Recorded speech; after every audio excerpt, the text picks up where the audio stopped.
Bismillahirrahmanirrahim. Alhamdulillahirabbil alamin.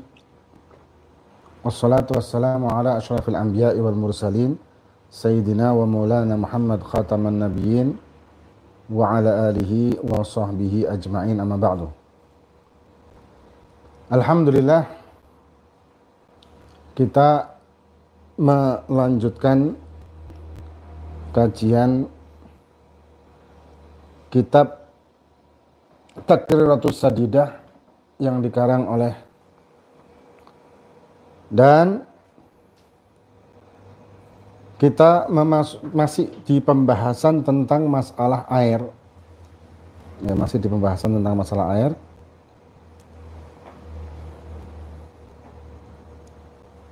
Dan kita di kajian tentang masalah air-air yang suci dan mensucikan yang kemarin sudah kita bahas. Kemudian masalah air yang suci tapi tidak mensucikan. Kemudian juga kita mengkaji masalah tentang yang najis atau yang najis.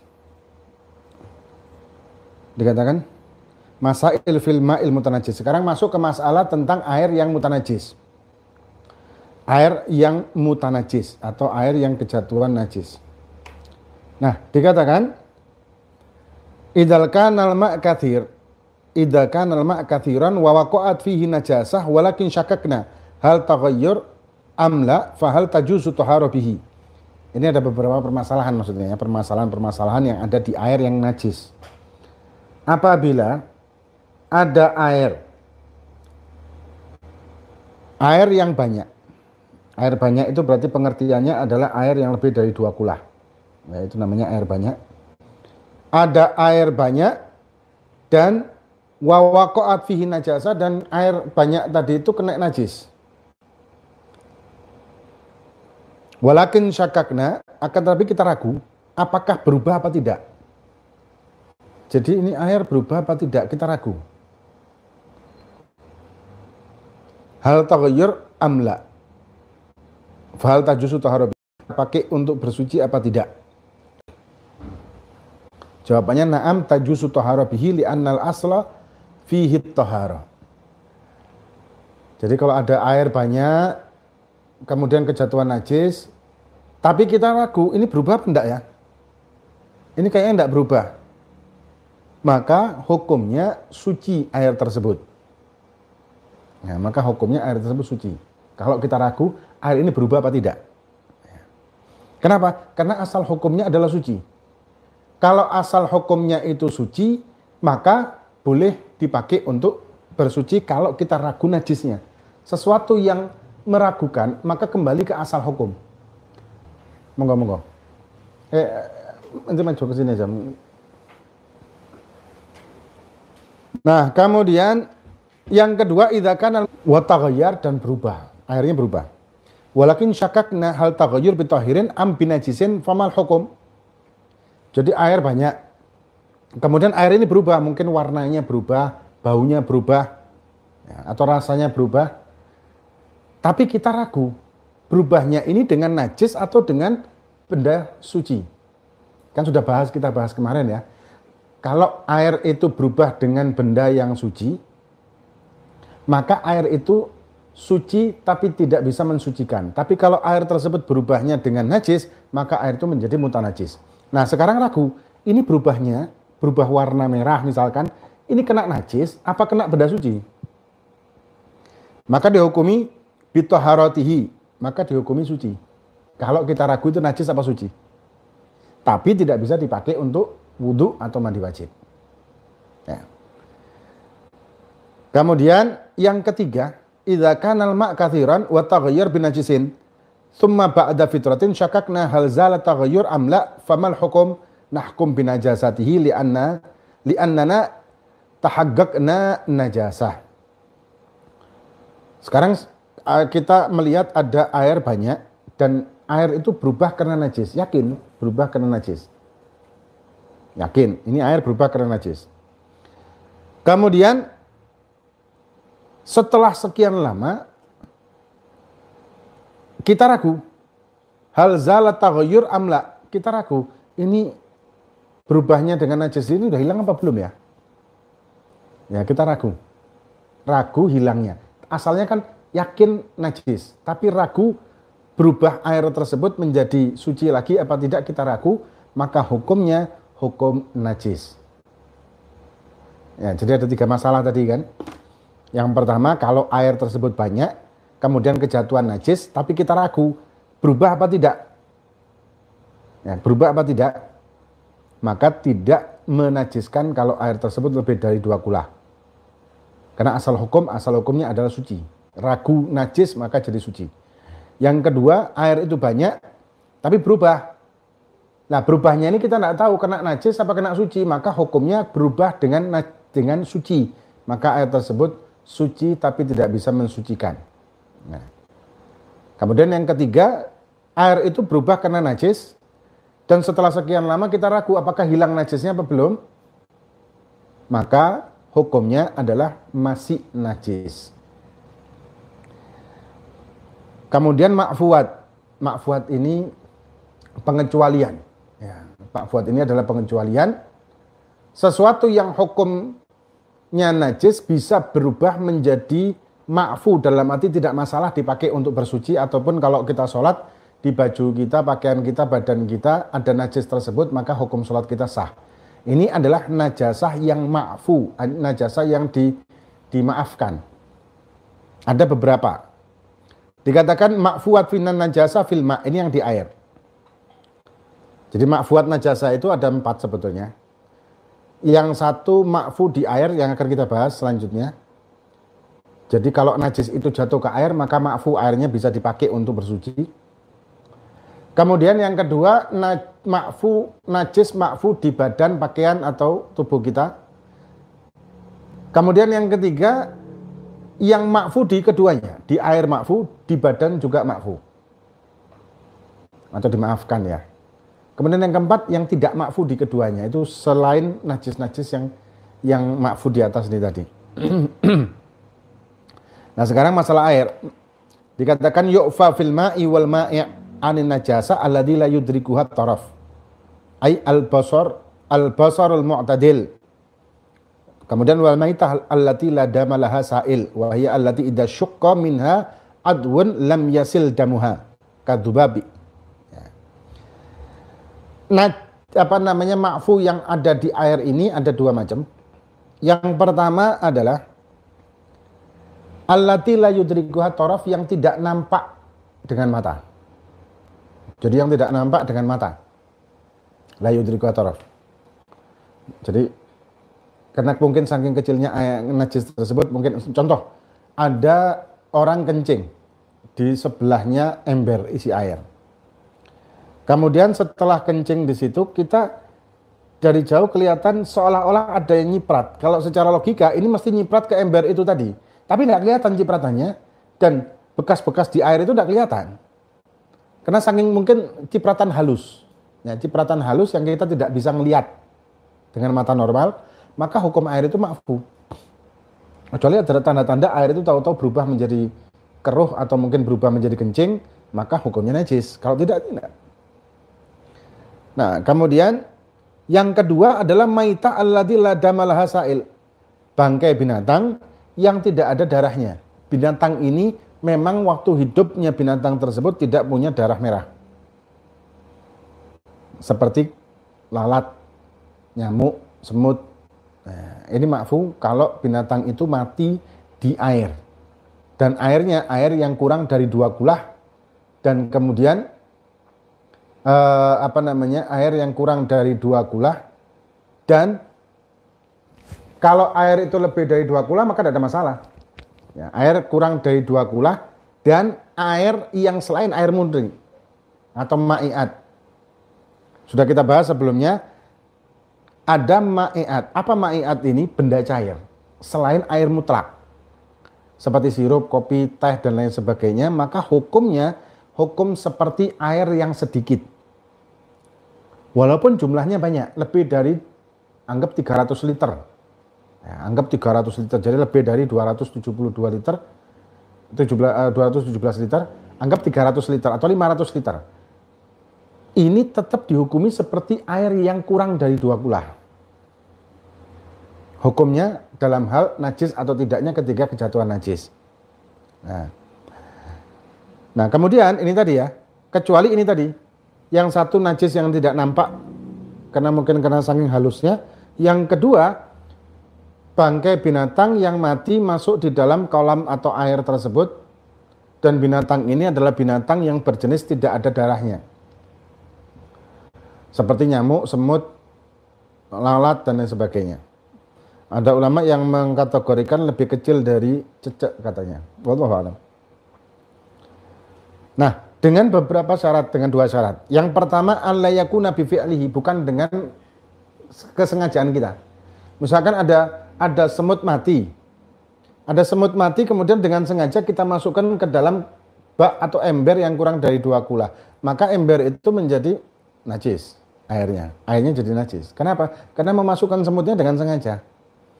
Kecuali kalau misalkan di dalam ember itu sudah ada semut yang mati dan tidak berubah air tersebut di dalam ember ini tadi, maka boleh dipakai untuk berwudu. Misalkan di kopi kita, di kopi ada lalat. Lalat mati sudah di dalam kopi itu. Maka setelah diambil lalatnya boleh diminum kopinya, tidak najis. Kecuali kalau lalat ini memang dengan sengaja kita masukkan ke kopi. Ya, lagian ya apa gunanya? Tidak ada kawinnya ya. Kita sengaja masukkan ini ke dalam kopi, maka hukumnya najis. Kenapa? Ada unsur kesengajaan. Itu syarat pertama. Yang kedua, wa alla tughayyira ma waqa'at fihi. Dan yang kedua syaratnya tidak berubah air itu. Misal kejatuhan semut, tapi mungkin semut ini merubah air itu tadi menjadi kemerahan atau mungkin baunya nyengat atau apa, maka jadi najis kalau berubah. Ya. Jadi ma'fu di air itu ada 2 yang tadi kita bahas. Yang satu tidak najis yang tidak nampak. Yang kedua adalah bangkai binatang yang binatang ini mati ketika masuk ke dalam air atau masuk ke dalam air dalam keadaan hidup kemudian mati di air. Ini semuanya ma'fu. Dengan catatan bangkai binatang itu adalah binatang yang tidak ada darahnya. Dan ulama mengkategorikan lebih kecil dari cecak. Ya, lebih kecil dari cecak. Nah, kemudian tanpa dengan unsur kesengajaan. Kalau dengan unsur kesengajaan kita memasukkan binatang mati atau lalat mati ke dalam air yang kurang dari 2 kulah, maka hukumnya menjadi najis. Atau ke kopi atau ke teh itu juga sama. Beda dengan darah. Kalau darah yang sedikit pun, 1 tetes sajalah katakan, ada darah 1 tetes masuk ke ember, maka menajiskan seluruh air yang ada di ember tadi. Walaupun air itu tidak berubah. Kalau air itu kurang dari 2 kula. Atau darah masuk ke kuah. Ada kuah gulai atau apa gitu, kena darah 1 tetes, najis semua 1 kuah itu. Walaupun jumlah kuahnya mungkin buat manten ya, jumlahnya sangat banyak sekali, maka hukumnya adalah najis. Nah, kemudian kalau di baju atau di pakaian kita ketika kita sholat keluar darah, maka ma'fu dengan beberapa persyaratan. Itu nanti ada pembahasannya sendiri dengan beberapa persyaratan. Ayo. Jadi darah yang keluar ketika kita sholat di bagian tubuh kita tanpa unsur kesengajaan, maka tetap sholatnya sah dan tidak batal, tapi dengan beberapa persyaratan. Tapi kalau di air kurang dari 2 kulah, najis.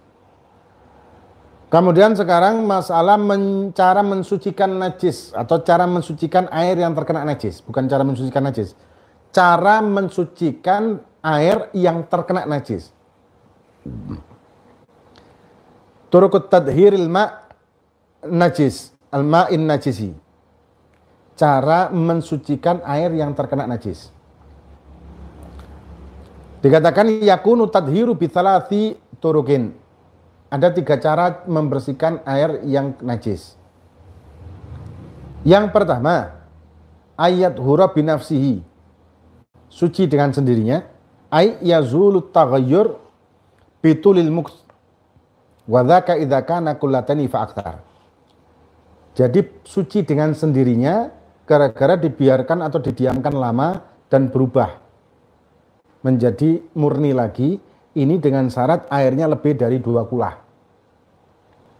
Ada air 2 kulah lebih, 300 liter di satu bak atau di satu kolam. Tahu-tahu terkena najis, mungkin kena darah atau apa, hingga merubah warna airnya menjadi kemerahan atau berubah baunya atau rasanya. Maka air ini najis. Najis. Karena berubah kan, walaupun lebih dari 2 kulah, tapi kalau berubah kan najis. Nah, kemudian setelah sekian lama, mungkin setahun atau gimana, mengendap atau menguap ini najis, sehingga hilang najis itu dari air tersebut, entah bagaimana, maka hukumnya kembali suci. Ya. Itu dengan syarat airnya lebih dari 2 kulah. Kemudian yang kedua, cara untuk mensucikan air najis tadi, yang kedua, ayat hura bi idhafatil ma'i alaih. Dengan ditambahi airnya. Wa yakuna ba'da dzalika kullataini fa aktsar wa hadza ma yusamma bil mukatsarah wa la yadhuru bi idhafati najisin alaihi ka baulin. Jadi ada air yang kurang dari 2 kulah kena najis, kena darah 1 tetes tadi. Kemudian ditambahilah air tersebut, bukan dibuang, ditambahi sampai lebih dari 2 kulah. Dan tidak berubah, airnya tetap air murni, maka menjadi suci. Asal ditambahinya dengan air, bukan ditambahi dengan najis juga. Kalau ditambahi dengan najis, akhirnya tambah lebih dari 2 kulah, ya tetap aja najis. Atau yang paling gampang ini, selokan. Ya, selokan. Ada selokan. Salah satu bagian dari selokan ini ada bangkai ayam yang mungkin nyantol di situ. Ya, berhenti di situ. Mungkin kesangkut apa gitu ya. Maka air yang melewati bangkai ini tadi semuanya najis. Walaupun jaraknya selokan tadi sampai 10 kilo. Najis semua itu. Najis semua sampai dia berkumpul di satu tempat, misalkan kayak waduk atau mungkin danau besar yang lebih dari 2 kulah. Berkumpul di situ air dan kemudian tidak ada perubahan apapun di situ, dalam arti tidak rusak air ini dengan bangkai ini tadi, maka air ini otomatis menjadi suci yang berkumpul ini. Nah, air yang mengalir ini najis semuanya. Tapi ketika ngumpul di satu tempat yang lebih dari 2 kulah, maka jadi suci. Bahkan setelah itu mengalir lagi ke air yang lebih kecil, dari danau tadi atau waduk tadi, kemudian dialirkan ke selokan-selokan kecil lagi, maka air yang dialirkan itu sudah suci lagi. Tidak lagi najis. Nah, kemudian, itu yang kedua. Yang ketiga, ayat hura binuksonil ma' bisyart an la yang husal bagi an kullatain. Yang ketiga, dikurangi. Airnya dikurangi. Tapi dengan syarat, air yang dikurangi tadi adalah air yang lebih dari 2 kulah, dan ketika dikurangi pun tetap lebih dari 2 kulah.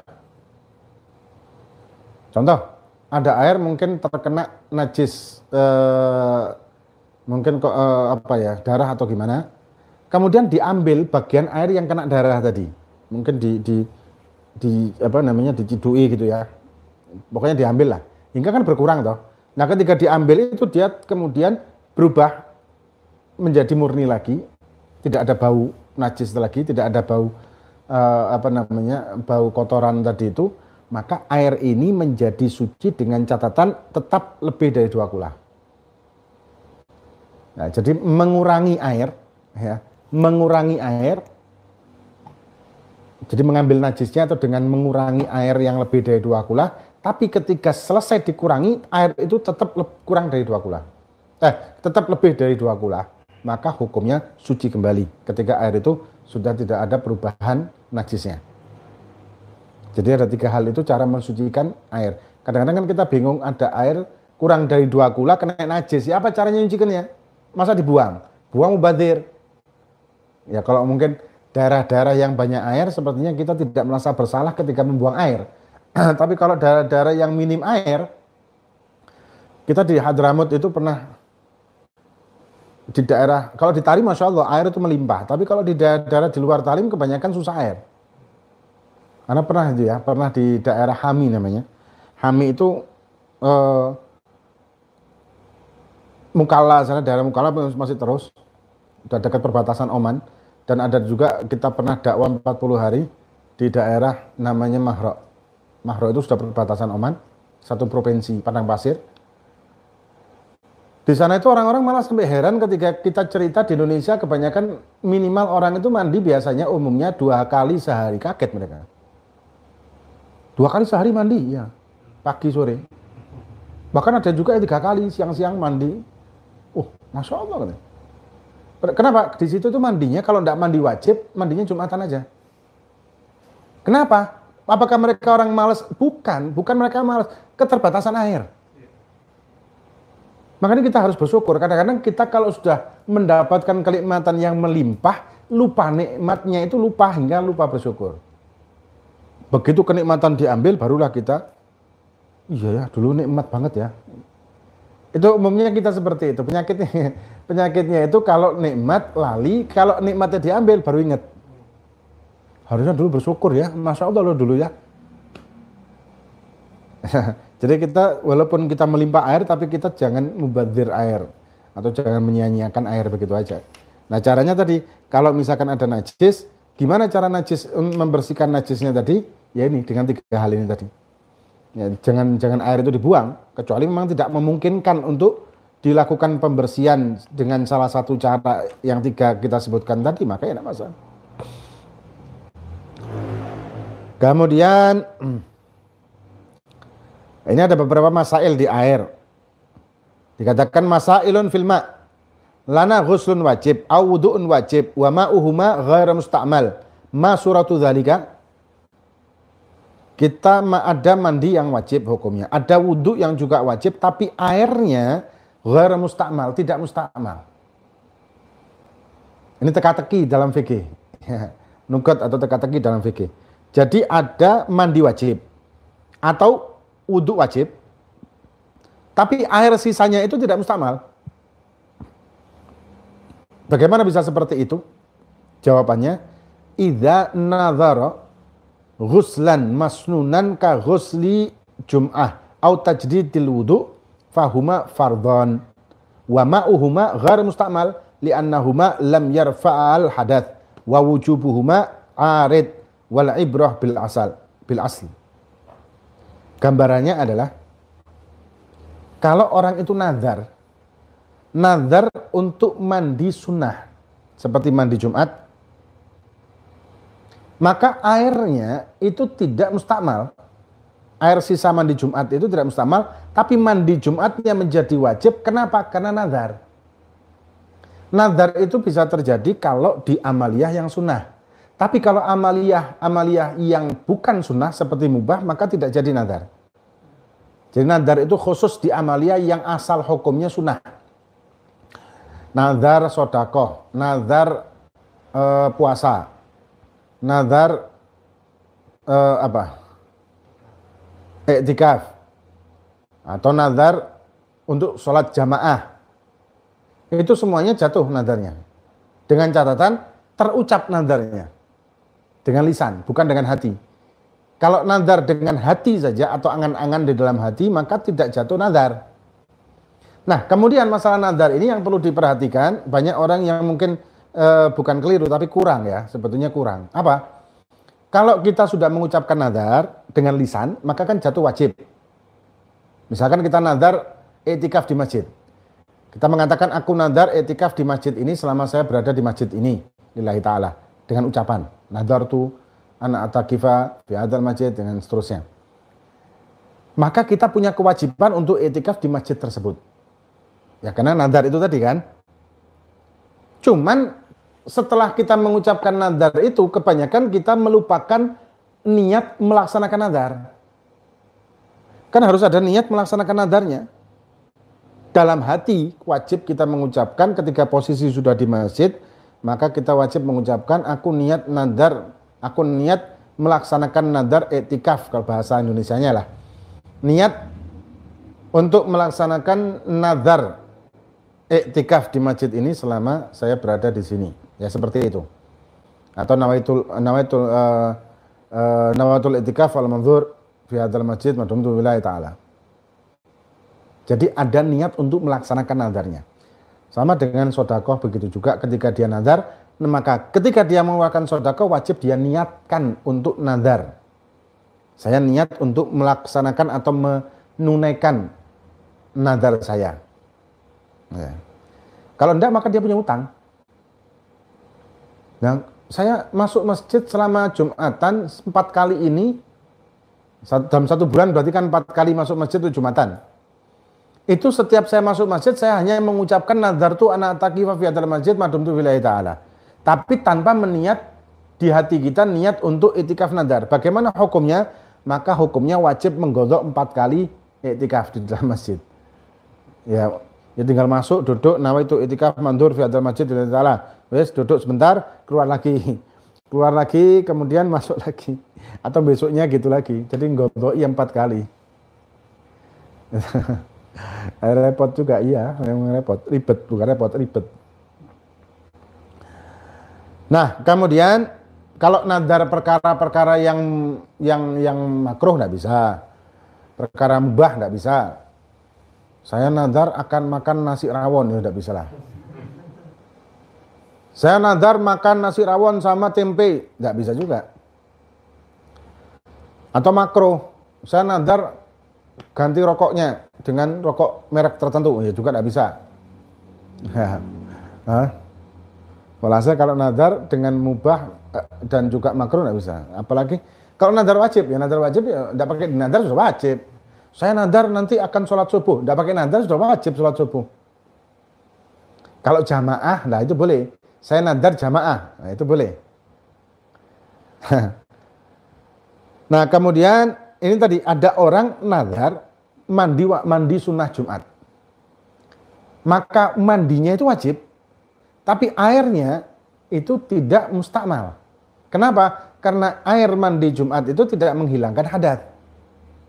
Walaupun mandinya wajib. Sama apa? Sama tajdidul wudu. Tajdidul wudu itu kan tidak menghilangkan hadas. Apa maksud tajdid wudu? Tajdid wudu ini memperbarui wudu. Orang ini punya wudu, tapi dia mau wudu lagi. Punya wudu, dia mau wudu lagi, mungkin karena ngantuk atau karena apa. Kemudian dia mau wudu lagi. Ini namanya tajdid dan hukumnya sunnah. Ya, memperbarui wudu.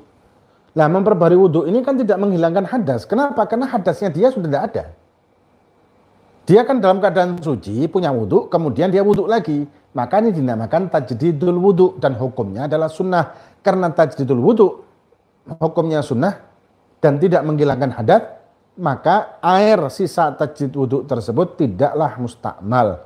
Nah, ketika dia nazar untuk wudu mujaddid atau dia nazar tajdid wudu, maka wudunya jadi wajib karena tajdid memperbarui, tapi airnya tidaklah mustakmal. Itu gambarannya. Kemudian lana maun, yang kedua, masalah kedua. Lana maun mutanajisun fi awanin muta'addidatin jama'naha fi ina'in wahidin fama hukmul hadzal ma'. Ada air yang mutanajis di beberapa tempat, beberapa wadah, beberapa ember. Ya, beberapa ember ada air yang terkena najis semua. Per ember ini kena najis. Kemudian jama'naha fi ina'in wahid. Dan kami mengumpulkan di satu wadah. Ya, mengumpulkan di satu wadah. Bagaimana hukum air yang sudah terkumpul ini tadi dari beberapa air yang kena najis itu? Dikatakan idza balagha qullataini wa lam yataghayyar fatahurun walau furiqa ba'da dzalika wa illa fala yadhur. Kalau air yang dikumpulkan itu misalkan dari satu ember dikumpulkan di satu wadah dan air itu mencapai lebih dari 217 liter, dan tidak berubah air tersebut, maksudnya airnya tetap air murni, maka hukumnya adalah suci. Tapi kalau air najis tadi dikumpulkan ternyata masih kurang dari 2 kula, hukumnya tetap najis. Atau dikumpulkan lebih dari 2 kulah tapi berubah, tetap ada perubahan najisnya, warna, bau dan rasanya, maka hukumnya juga tetap najis.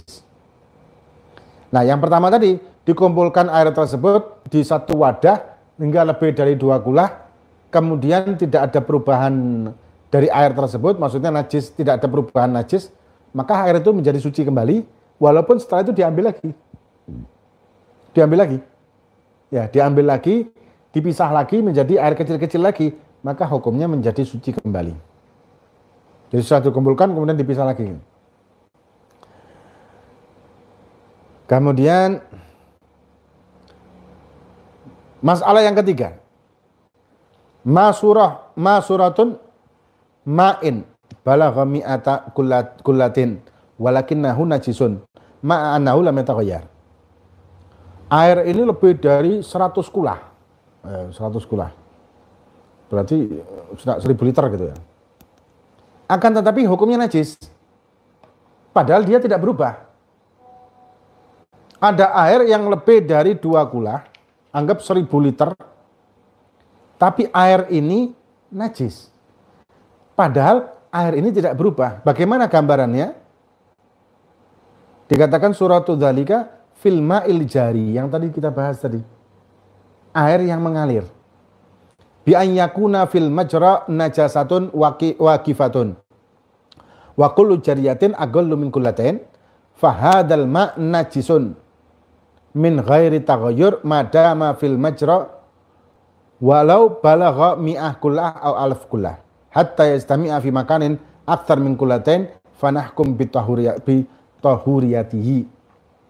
Yang tadi kita bahas, ada air yang sampai 1000 liter sekalipun dan air ini tidak berubah, tapi ini hukumnya najis. Gambarannya bagaimana? Tadi ada selokan, di selokan itu ada najis yang terikat di situ atau yang berhenti di selokan itu tadi, maka air yang melewati najis tadi menjadi mutanajis, airnya najis semuanya, walaupun berkilo-kilometer dan air itu tidak berubah.